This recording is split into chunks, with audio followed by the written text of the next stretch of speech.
Welcome to Locked On Seminoles Live, coming to the close of the Florida State Miami game. This is the Saturday night live show. Thank you for everybody that shows up tonight to give your opinions about what happened in the game, what's going on with the Florida State football program.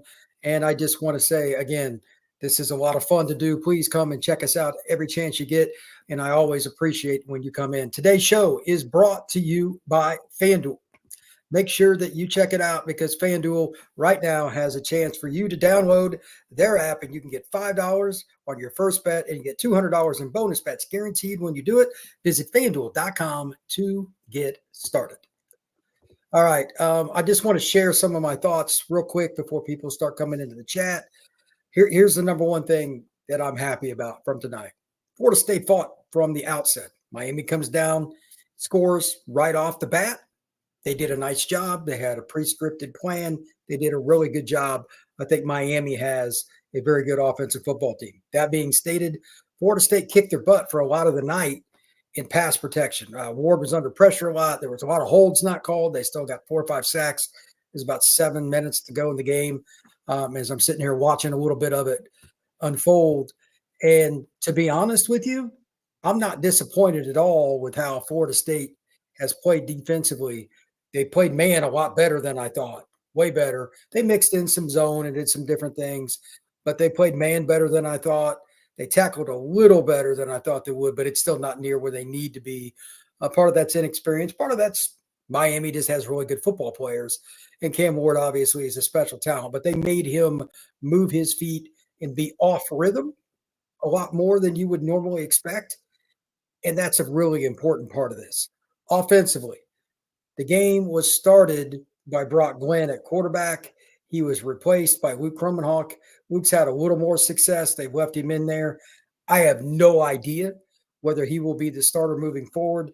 To me, this kind of looks like, for now at least, I'll have to evaluate film on Sunday, and then I'll do another pod Sunday night probably. This looks like a full-blown quarterback battle between now and the beginning of next season. This will be an on-again, off-again scenario because they don't have anybody that's consistent. Luke had some good plays. Obviously, that funky run on the 4th down was one of the biggest plays of the year for Florida State, but it's just really, really unique that Florida State got a 47-yard run in that scenario. But nonetheless, Miami is going to win the game. I just thought they would be a lot more dominant than they are. Florida State right now, this is the play. Azariah just knocked the ball loose from George on a fade ball. Pretty good play. Well, actually, George Carney's out of bounds. Florida State's defense, though, it's just hung in there because the offense left them out to dry. I was looking at some of the stats. Just as an example, through 3 quarters on 3rd downs, Miami passing was 7 for 7 for 86 yards. Florida State was 1 of 4 for 7 yards. That's the difference when you have an experienced player at quarterback. Okay, Moore just caught the reverse pass, touchdown for Cam. Good for him. But Florida State really just doesn't have an answer right now in the passing game. Offensive line's a mess. You got Robert Scott moving to tackle. You got Darius didn't play. You got Cam Davis didn't play at running back. That really hurts. Florida State's not a great team anyway. Having those guys out didn't help. Rizzi came in and played okay a little bit here and there. They had some nice inside runs with Tofili. Keziah had a nice run or two, but they relied on backyard ball on offense. And looking at it statistically, this is just absolutely unequivocally terrible, but big passing plays, big running plays. Florida State had the one fade ball that was perfect throw from Luke to Ja'Kai Douglas for 29 yards. That's their only passing play of 15-plus yards. I mean, there's no nice way to say it. That's an atrocity to mankind.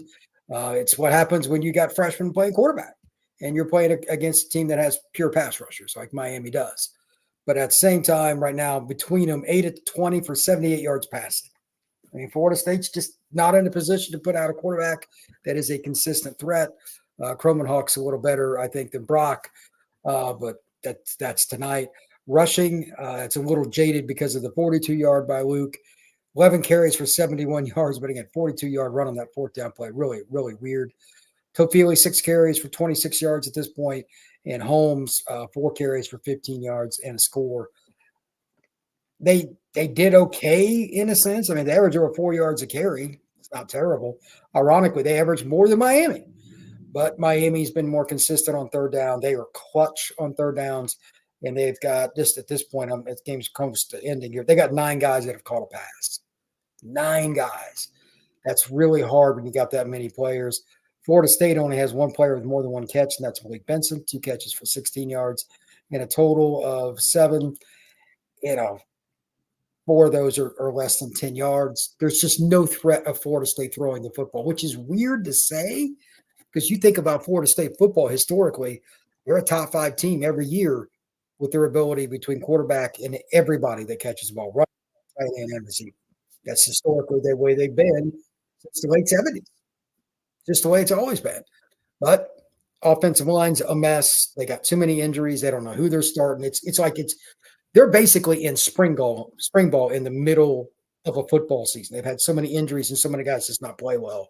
And now you got quarterback battle too. So I'll be curious to see what they have coming up. The North Carolina game.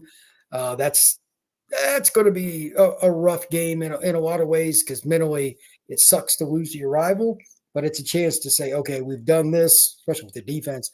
But for offense, I'm not real sure what to make of it. Here in just a second, I'm going to jump in the chat. I'm going to go to the first break, and we'll get into some of the questions and comments as the game gets done, and then I'll also bring up some more stats. I want the final stats before I really do anything else. That is next here on Locked On Seminoles. When you're hiring for your small business, you want to find quality professionals that are right for the role. That's why you have to check out LinkedIn Jobs. LinkedIn Jobs has the tools to help you find the right professionals for your team faster and for free. LinkedIn isn't just a job board. LinkedIn helps you hire professionals you can't find anywhere else, even when those who aren't actively seeking a job might be open to the perfect role. In a given month, over 70% of LinkedIn users don't even visit other leading job sites. So if you're not looking on LinkedIn, you're looking in the wrong place. On LinkedIn, 86% of small businesses get a qualified candidate within 24 hours. Hire professionals like a professional on LinkedIn. Post your job for free at linkedin.com/lockedoncollege. That's linkedin.com/lockedoncollege to post your job for free. Terms and conditions apply.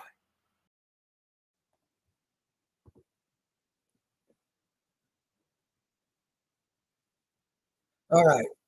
Just to kind of give an overview here, somebody just asked in chat, why am I streaming all the games on? I set these up because you don't know when they're exactly going to end. And I just wanted to give a few thoughts before everybody jumped into the chat. But again, I want to go ahead and give a few thoughts. Here's a few of the things that I find to be interesting so far. Again, quarterback play is goofy. Had the big run from Luke. I love the effort of the team. The defense played much better. But here's a couple of comments here. Luke looks much better than Brock, according to Leftover Gaming. Brock is just not a player that has too much potential. I think Brock has some, but I like Luke's arm even better. It's slight, but I like it even better. And he's faster, and I just think he has a little bit more moxie to him. But that's still to be determined. I'm sure it'll be a battle for quite a while. Luke has so much more room to grow. That's from Ben Ramirez. He's a true freshman. There's a lot to be said about trying to groom a true freshman because that's not easy. Another one from Ramirez, not to mention the dude is getting no help from his supporting cast. There's not a lot. I wouldn't say none, but it's pretty minimum. I was impressed with his ability. He made the pass to Morlock on the out pattern on the fourth down. That was a money shot. That was an NFL throw. He had a couple other balls that were pretty nice. But he also, we got to get full disclosure, like the home run shot that he hit down the sideline to Jakai, great throw. But he did the one thing, and this is why I say it all the time, when freshmen don't play a quarterback, on the pre-described, we're going to fake it, run the wheel route to Tofili, he decided before that play started. You can tell by his body language, the way he read the play, he only looked at one guy, I'm throwing it on the wheel. They had a complete bust across the middle of the field to Kentron Portier. Never looked at it. He could have walked from the 20-yard line after he caught the ball. He wasn't going within 20 yards of it. That's why freshmen are freshmen. It's something that you can't put yourself in. And this is why I've said a bazillion times. When you miss a quarterback recruiting more than 1 year in a row, you are in deep, you know what. Florida State missed 3 years in a row, 20 to 22. Who'd you get? Were any of those guys on the roster? No. Failure by the Florida State coaching staff. So Leftover says, better buy a scratch off. Warlock actually caught a pass tonight. He actually did. It was that fourth down play. Pretty nice. Leftover. I just think next year you're going to have to go with the portal for complete O-line next year. There's no doubt. They don't have anywhere near enough players on the roster. They need minimum 2 starters from the portal, which is really hard to come in. And we'll see what happens. And not some second-string project rejects. He's right. Now, let me be clear. They are going to have to completely overspend in the portal on the O-line because there are very few that are good, and everybody's after the same thing, supply and demand. They will have to get established players that are starters. That is really hard. Leftover is 100% correct.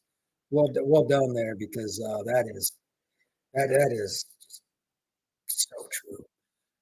David, didn't watch, went out for a nice dinner instead, so much more pleasurable.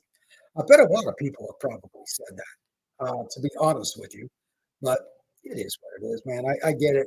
A lot of people wanted to have some fun and avoid some of the stuff that went on with this game, and that's certainly up to you. I don't have any problem with that. Here are a few other notes that I had. I wrote down about a bunch of stuff just throughout the game. Thing that I was most impressed with, Darrell Jackson showed up. Like he destroyed McCoy a few times. One with just a one-arm stab, threw him into the backfield and just smack Cam. I'm like, okay, where's this been from a consistency standpoint tonight and this season? But nonetheless, Florida State, they played hard the whole time. That's all I could really ask. Coverage. They mixed in the rule zone and they had to goof up on the 3rd and long. That was a bust, and maybe that's why they don't play zones. They don't practice it a ton. But overall, I thought the coverage was pretty darn good. The havoc plays in terms of the linebackers getting into gaps or being in cover. Graham early in the game on the short little screen, coming back a tunnel screen, he ate it up. That's a fantastic sign that they're learning, that they're gaining, and not just guessing on plays and kind of playing one-off football. I'm going to shoot a gap here, or I'm going to jump this route, whatever.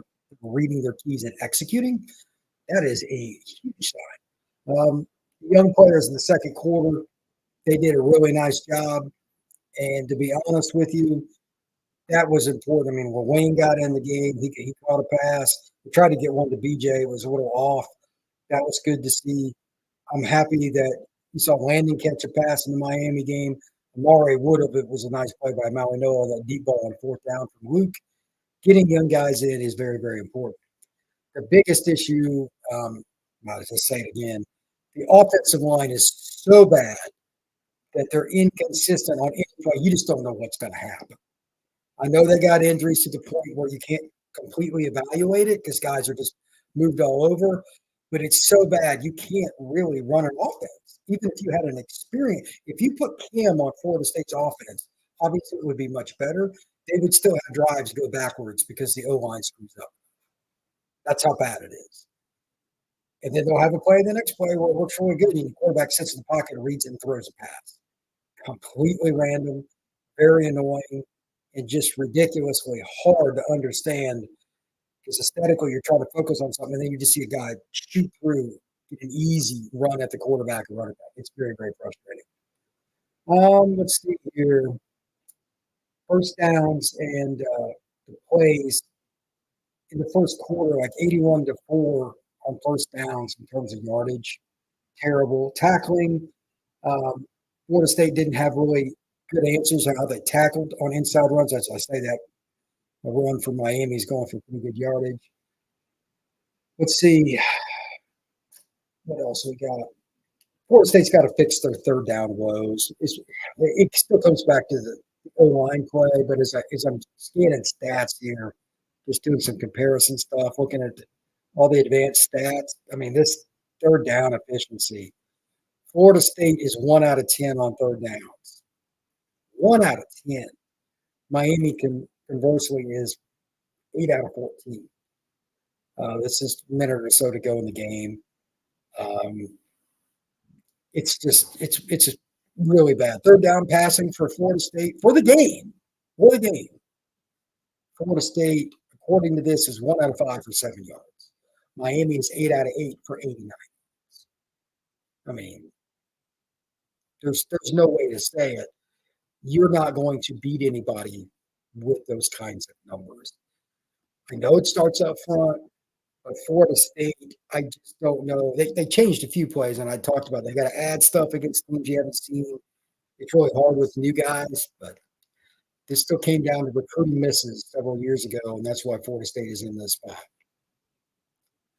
Let's see.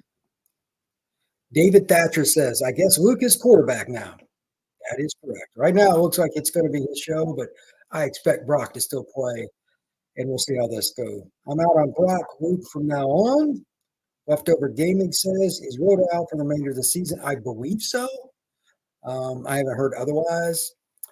Andre, I think Mike doesn't know what to do anymore. I don't think Mike knew at the beginning of the season based on how the roster was put together. Andre, they were awful from the outset. He's got, and it's his fault they're in this position. This isn't like it just suddenly happened. That's a problem. Jay Corner, 17. Do you think the strength and conditioning coaches need to be replaced as well? I know technique is vital, but the O-line gets manhandled all the time. 2 points on that. It's really hard to say without being around them, knowing their discipline, how they plan on doing it. I mean, you need the full scope, like sit down for hours with them to know the answer to that. I mean, that literally. Second part, recruiting. Florida State has bombed in O-line recruiting for so many years until recently. This is why you're in this position.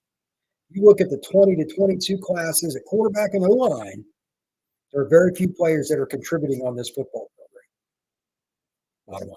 Florida State missed in recruiting. Something I didn't have very often when I was growing up. David Thatcher. Worst coach team can't block or tackle. Yeah. Not very good, that's for sure. Is mainly next year for I don't know what that means. Maybe you'll have to repeat that, but I have no idea. Fuller is a horrible defensive coordinator. He's not great, but they did better tonight. Let's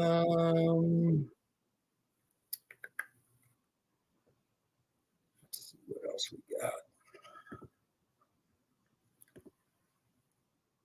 Statistically, looking at the game here.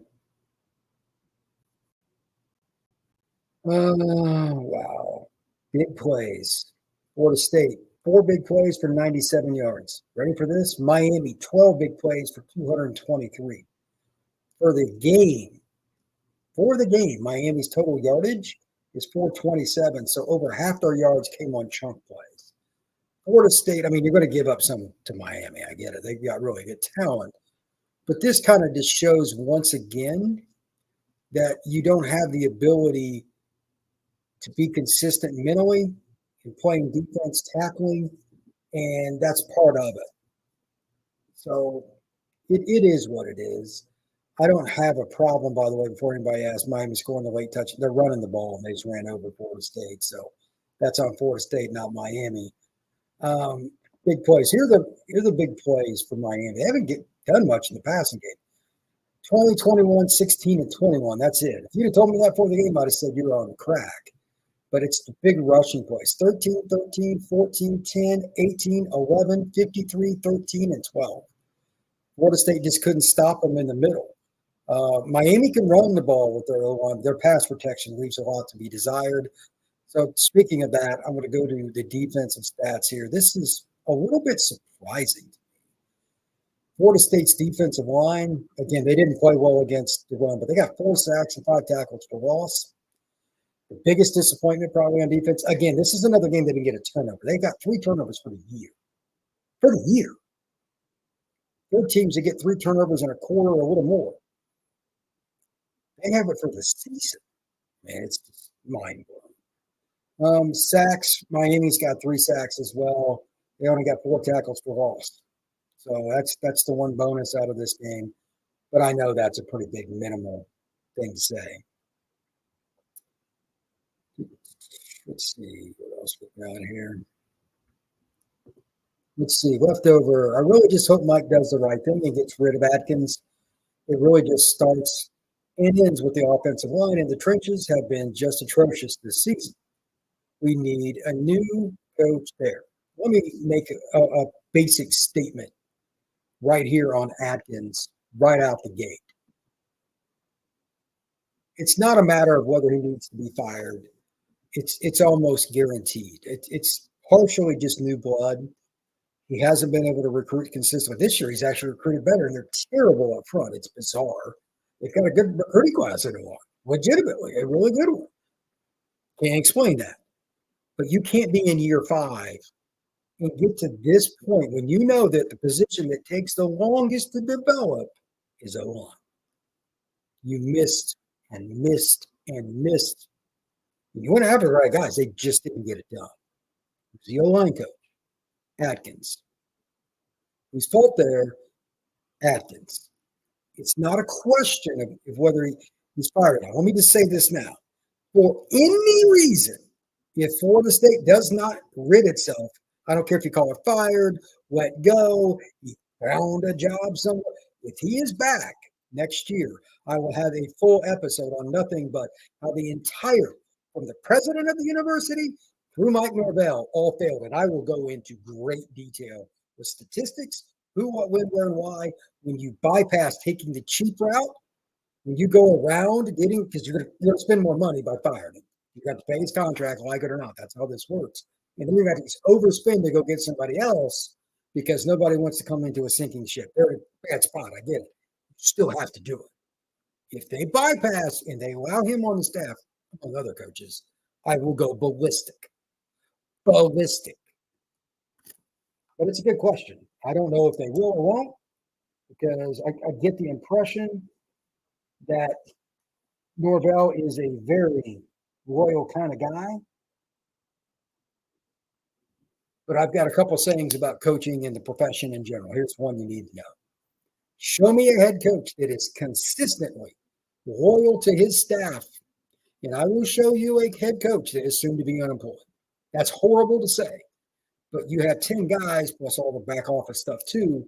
There's always somebody underperforming. It's part of life. They got to go. I don't care if it's your best friend and he lives next door to you. He's got to go. You have to be loyal to the institution, your employer, before you are loyal to your friend, the assistant coach. Period. I don't know what Norvell will do. I don't know the guy, but that's how I look at it. So we'll see how that goes. As I kind of look at it from a big box perspective, I think 3 to 5 guys minimum will be gone from this staff. There could be more than that because there could be some people that try to leave. Who knows? But like 3 is the bottom end. 5, I could see. It's more than that. I'd be somewhat surprised. Like, I think it's obvious that the defensive secondary is pretty darn good. Running back, they've had so many injuries, I couldn't grade it. Quarterback, I mean, they made the decision to go with DJ, so that gives me some pause. But, oh, what a catch there by Amari. It's just that there's not enough evidence that they can recruit as a staff that leads to all this. It still just comes down to, I talk about all the time, 80% of football is just flat out recruiting. Florida State stinks at elite recruiting, and that's why they're not able to do what they need to do. So it is what it is. The game's about over here. Florida State has the ball with a minute to go. Let me jump back here in the chat just a little bit. But Sean, what's up, buddy? What season you think Mike must have to keep his job next year? That's a great question. I have to back it up to what we were just talking about. I don't think it's just the season. It's what he did leading up to it.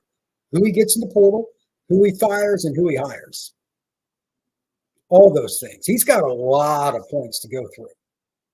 Because if people are quote unquote comfortable, it's subjective, with what the administration did, with what Mike did, and how the coaches do through spring. And you can only hide so much in spring ball when you have that spring showcase or the spring game.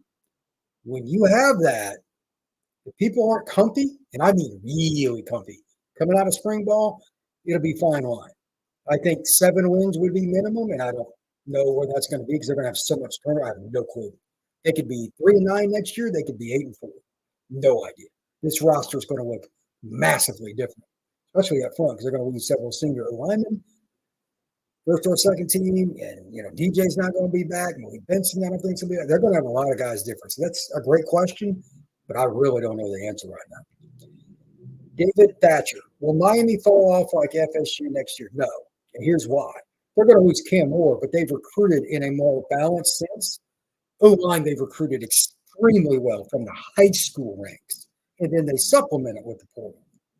They're not going to be as good as they were this year. You're not going to get Cam Moore again, but they'll still be an 8-4 football team or better. Mario's not a good enough coach to win a bunch of 3-point games. Prove me wrong, but they're not going to fall off like this because they've done a great job of recruiting high school players. Bottom line. Florida State going outside. You guys going to sue Miami for wrecking your bowl season hopes? That's from Kyle. How about you just take a lead, buddy?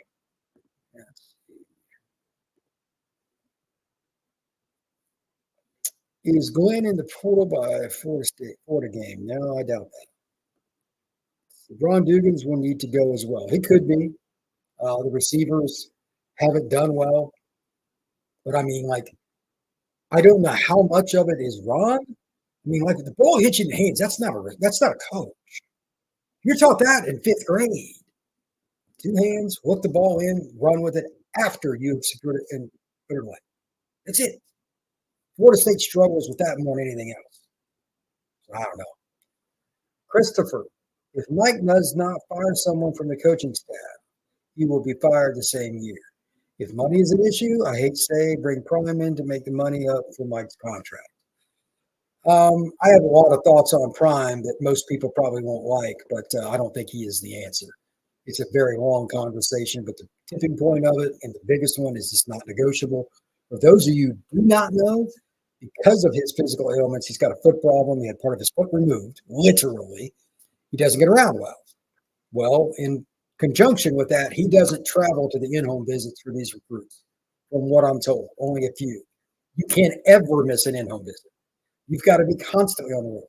He doesn't travel as well, though. If for somehow he can get around that, it'd be different. And for those who say, it's probably great, that's not how it works. It's not how it works. There are no exceptions to that. It will not work. You must be an elite high school recruiter doing it the traditional way. No exceptions. Let's see. Eric Norvell, please leave Atkins and Coral Gables. Let him find his way home. Post of the night. Oh, it's pretty brutal, man. It's pretty brutal. David Thatcher, speaking of Dion, Colorado will be horrible next year. Travis Hunter and Dion's son will be gone. That is probably true. You're not going to replace Shador. Again, there's just no other position in sport like quarterback. And has Colorado recruited the high school ranks at an elite level of quarterback? No. So we'll see how that goes. But nonetheless, it is what it is. People could have their opinions on that. But Dion has a tough job at Colorado. They're not going to recruit at a high level there because of the location of the school. So it is what it is. But that's just part of it.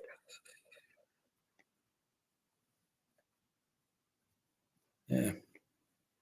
Florida State with a touchdown here late in the game, kind of inconsequential. It's going to end up being 36-14. Miami's going to win, but this game has been pretty much in hand throughout. Thought it would be bigger, to be honest. I think the point spread by one of the books was 21, so they ended up being pretty accurate. It's a 22-point game. So that ends up being accurate.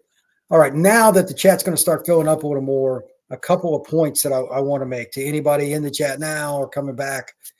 These are the discussion points that I want. And you're obviously, you can throw out other things if you want as well. What do you think about the Brock going? Like Brock just led a touchdown drive against some backups, but would you play Luke as the starter in the next game? Would you split time? These are tough questions, and I'm not sure there is a single answer for it. Defensively, would you do something to find a way to change a few things? Would you leave it as is? I mean, they played fairly well. It's just they didn't do a great job tackling in the middle of the field, which is kind of weird. I think that's a simpler fix. But what would you change defensively? I'm not sure there's a ton there you're going to do at this point in the year. That they're banged up in some spots. That's unfortunate, but we'll see. When we come back, we'll talk some stats and get the thoughts from the fans here on Locked On Seminoles. When you're hiring for your small business, you want to find quality professionals that are right for the role. That's why you have to check out LinkedIn Jobs. LinkedIn Jobs has the tools to help you find the right professionals for your team faster and for free. LinkedIn isn't just a job board. LinkedIn helps you hire professionals you can't find anywhere else, even when those who aren't actively seeking a job might be open to the perfect role. In a given month, over 70% of LinkedIn users don't even visit other leading job sites. So if you're not looking on LinkedIn, you're looking in the wrong place. On LinkedIn, 86% of small businesses get a qualified candidate within 24 hours. Hire professionals like a professional on LinkedIn. Post your job for free at linkedin.com/lockedoncollege. That's linkedin.com/lockedoncollege to post your job for free. Terms and conditions apply.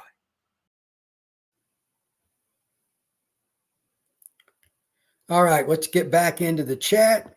Talk some Noles football after Miami coming up with a victory here. They're about to close this one out. Again, I'm curious what everybody thinks more than anything else, and you're certainly welcome to discuss in other ways. What do you think about Florida State in terms of the quarterback position? Would you start Luke? Would you start Brock? Would you rotate him? Who, what, when, where, why, and how? Let's get into details. Let's be specific, not just because I think he's better. Let's hear specifics. I'm going to break some of it down, and I'll do a podcast Sunday night that kind of discloses some of the thoughts in regards to what's going on with the Miami-Florida State game and how Florida State can get better quarterback. But I want to hear your thoughts now. It's kind of initial first reaction. Secondarily, defense, what would you change? Again, if anything, I'm really curious about that. Let's see. Hayden Franklin. Luke has to be the starter going forward. They mentioned DJ is weeks away. Do we really think that Norvell would play him when he's back? As bad as Norvell has been this year, yes, I do. Like, I wouldn't be shocked at anything. What has he done right this year? If he does, it'd be hilarious, and I might have a full-on hour scream fest for a podcast, but it wouldn't shock me. It really wouldn't. I don't fully trust Luke. I'd split time. That's from Vashawn. I think both got to play in some capacity. I agree with Vashawn, but now it's how much do you flip it? Because like this game, Brock started, third series, Luke was scheduled to come in. Did you kind of flip that? How many reps do they each get in practice is probably the bigger one. First team reps for a quarterback are everything. So I know some quarterbacks literally get mad, even if they're like a Heisman contender, if they come out for one play in a practice with the first team. And I'm not exaggerating. That's how important they think it is. So something to think about. Let Luke get his experience now when his games don't matter. I agree. I mean, your season's tanked. You're not going to a bowl game. That's 100% official. You might as well play him. I think that's pretty safe.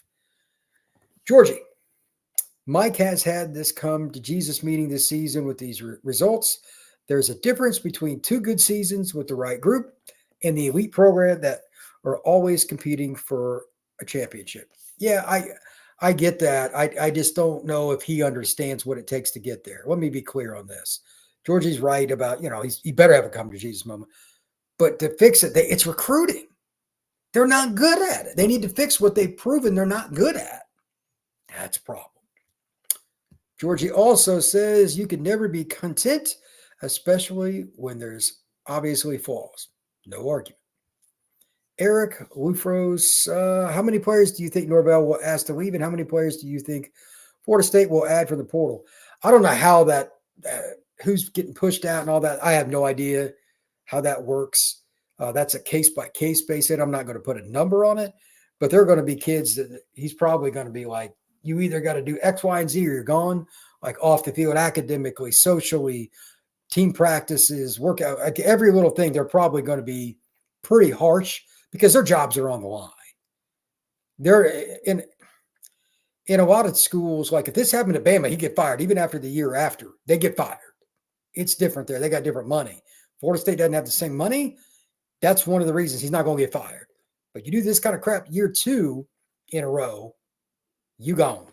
So I expect the number to be big. I would imagine they'll take 20 guys in the portal if they can. How many are starters in terms of true quality is the question, and I have no idea. Florida State's success next season, and I hate saying this, will not be as much about Norvell, but it'd be more about the boosters, how much they're willing to pay. Because let me be clear, they are going to have to completely overspend in the portal to get guys, because a bunch of people are going to be like, them and their parents, why would I go to Florida State? You guys are terrible, and they are. Either you overpay me or I'm going down the street to your rival. That's going to happen constantly. They're going to have to overpay. And Florida State's not the elite NIL program. It's going to be rough. If they don't get those guys out, they're in trouble. Gemini 5-2-4. The way we're playing tonight might not even beat Charleston Southern. Charleston Southern wouldn't have scored tonight against Florida State's defense, so I disagree with that. Georgie, I've been following Luke since his junior year. Benedictine used to be in my high school's districts. He's the truth. I went to see Luke play last year in a high school game, and I've known him since his sophomore year. He's a really talented young man. I have no doubt that he has a lot of talent. Yeah, you're right. He's got a lot of upside long term. Georgie also says you rebuild the offensive side with new personnel, hire an OC, an assistant OC, new O-line coach, new quarterback coach, all of which can recruit at this level and develop new analytics and evaluators. Again, I don't disagree with that. The answer here is MONEY as many times as you can say it. Money. Why would a good coach come to this staff? Why would you go into a sinking ship? You got to overpay. Other good OCs that could go somewhere else, like Georgia might get rid of their OC. He's okay. Who do you think's going to pay more? Who's on more stable footing? And there's a lot of programs like that. The advantage you have is you got young quarterbacks. Guys will be interested in that. Somebody they can develop. I'll grant you that. But overall, the roster is nowhere near where it needs to be by Florida State standards. You're in trouble if you think remotely that this team is going to be in a scenario where they can just go out and get elite guys. They will absolutely, unequivocally have to overpay to get remotely what they need. Not completely even, but I mean way overpay because there's no security at Florida State. If this team has a bad year next year, everybody, even the guys that is hired, get canned. Why would a really good coach that's coveted go to Florida State? Why? It's a terrible idea. So good luck with that. Big CY, defense was better than I thought. Still about the U. Good luck to you guys the rest of the season. Miami didn't play as well as I thought tonight. They're not quite as good as I thought, but they make clutch plays on third down. That is one of the best third down offenses I've ever seen. Like Cam Ward's ability to be clutch is insane. Matter of fact, third down stats. Let me pull up here. Advanced stats, third downs was pretty ridiculous. Yeah, he ended up 8 of 8 for 89 yards on third downs. I mean, he averaged over 11 yards a pass and 11 yards per complete. I mean, that's one of the greatest stats I've ever seen. So it is what it is. On third downs, Cam Ward averaged 11.1 yards. I mean, come on, that's just grotesque. Miami also had 37 first downs. So let's see. The biggest stat of the game, I missed this. Miami first down running, 18 carries for 154 yards. Florida State, 11 carries, 36 yards. I mean, 8.6 compared to 3.3.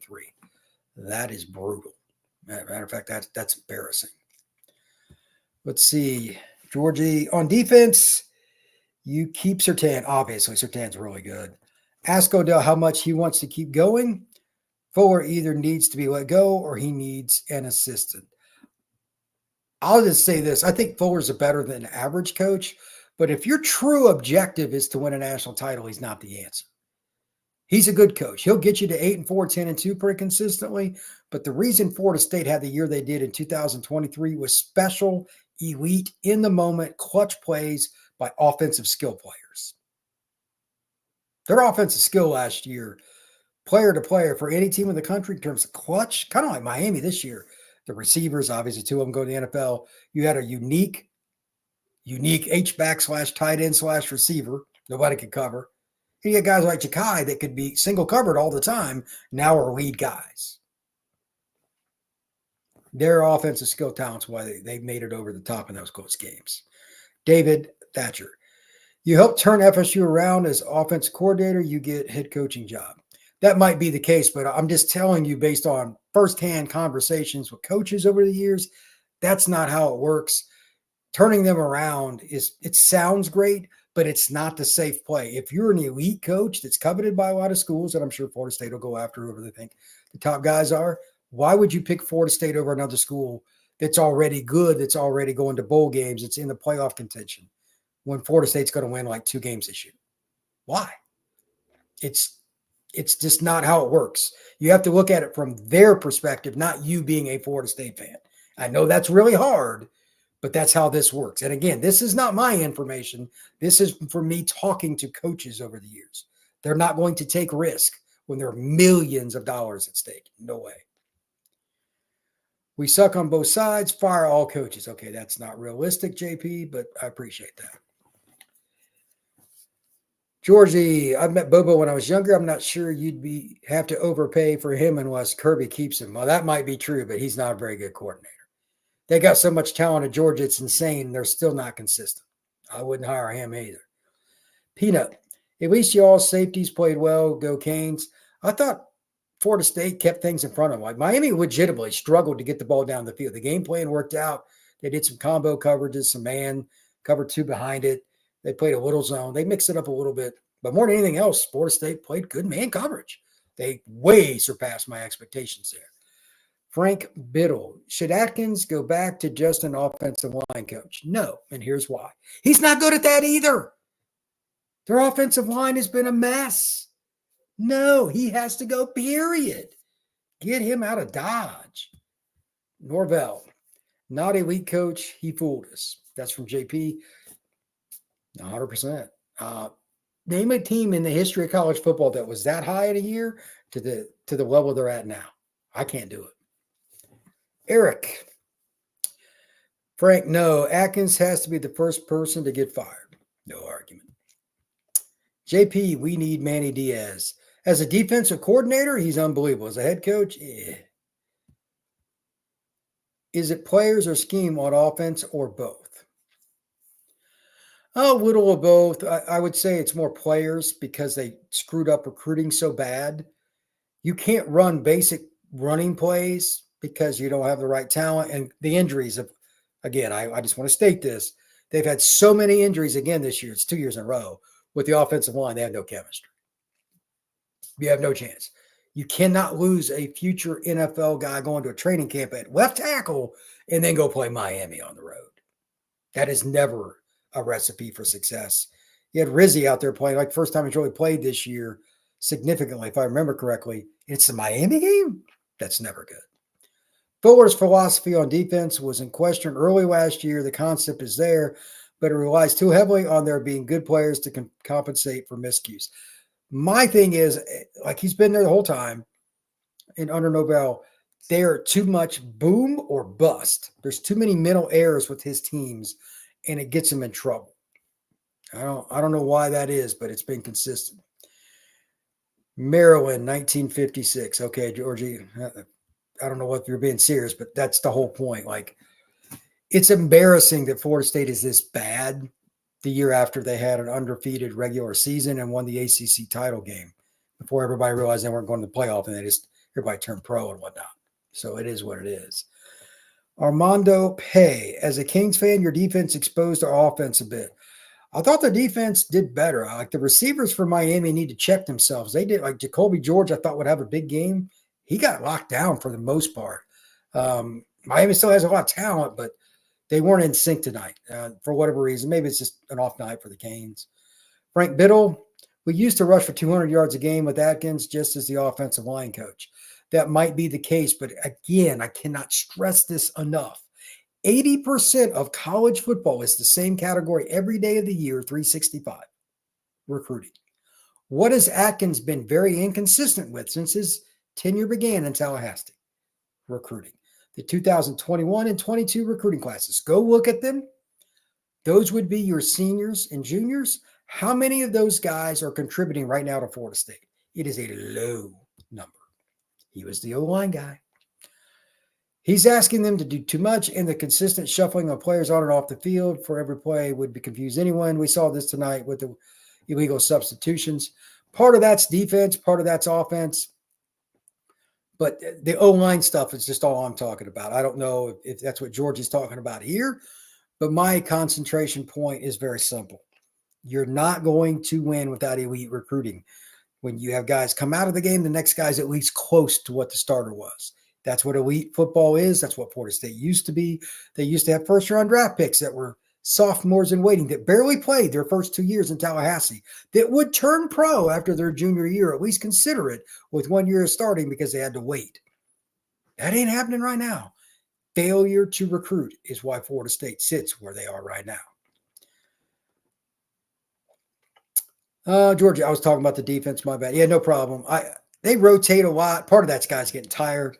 Chasing around all those receivers hard. You suck more oxygen playing defense, is what it is. But that's just the way it goes. It's kind of wild, man, because Florida State's defense really hustled tonight. They play hard, but they still sucked against the run right up the middle. It's like weird. I need to look at the film from vertical and see it from behind, but I don't have access to that. I'd be curious to see what Miami did to make it that way because Florida State rushed the passer well from inside. Again, this defense doesn't make a lot of sense. A fluke touchdown and a garbage time touchdown. This is so pathetic. That's for Minos. Florida State didn't play well, but they didn't play terrible. They played better than I thought they would. I picked Miami 45-10. So it went a little better than I thought it would. Good game in all seriousness from Okaloosa Kane. I thought Florida State played better than most people expected her to, myself included. Eric, let's see. Norvell, fire Atkins immediately. Announce you're going to fire or hire an offense coordinator and an offensive line coach. Tell everyone you're going to relinquish your play calling duties to your new OC. There's more to it than that because of recruiting, but I get it. I don't know what's going to happen with that. It is pretty rough for me to figure out how they're going to do the timing because their best part of their recruiting class, hands down, is the O-line. Those guys, I know nobody wants to hear this. This is how recruiting works. Players pick coaches, not schools. Let me repeat that. The recruits pick the coach, not the school. You can scream, you can shout, you can say I don't care. That's how it works. If they get rid of him right now, it's not going to help your recruiting. You got to find a way to have a come to Jesus moment with some of these recruits because if they sign and then you fire him, you look like a jerk. Because, hey, you just signed me, and now I don't know who my coach is going to be. But if you fire him, let's say the week before the Florida game, I don't know. You don't have enough time for the next coach to get to know him at all because December 4th is signing day. There is no good answer for this. But right now, I don't think is a good one either. Let's see. Mario showed physical strength. That's from some Miami fan. I don't know what he's talking about. All right, I'm going to make a few wrap-up comments here. Number one, I was happy to see Woot be so competitive and threw some nice passes. He obviously missed the touchdown to Kentron. He could have had on that fourth down play where he made the pre-designated decision to throw the ball to Tofili, etc. Defense missed some plays, didn't play well against the run, but the pass defense and the pass rush were pretty good. Matter of fact, just to give a little shout-out to them, I think they deserve it. Here are a few of the defensive stats for the Noles. Earl Little, who's barely played this year, had 6 tackles. Like, I don't know where that came from. Fintrell had 6. Sampson, backup defensive lineman, a redshirt freshman, played pretty well. Noles had 4 tackles. They did pretty well. It really sucked tonight. I didn't see Brown on the field doing very much. They avoided him, which was smart on Miami's part, but he's a good player. So had 3 tackles. Nicholson was back. Cryer. Omar Graham had some really good plays. They were all in the 3-4 tackle range. That's good. As a unit, they had 5 tackles for loss and 4 sacks. That's pretty good. They just third downs and first downs, like they were boom or bust. Either they got pressure on Ward, he had to throw it away, or they stuffed him, or they got a big play. Once Miami got past the line of scrimmage, it just really went crazy. That's kind of the way it went. With that, I'm going to wrap up the show here Once again, thank you everybody for checking out Locked On Seminoles after the game tonight. I truly appreciate everything you all do. I will be back Sunday evening with the podcast. Need to break down the film and go through it. It's pretty time restraining, but going to do that. And I'll have another show kind of talking about the quarterback situation and some of the other players, make sure I didn't miss anything. And we'll get back into prep for the next game after that. Everybody have a great rest of your Saturday night. Take care.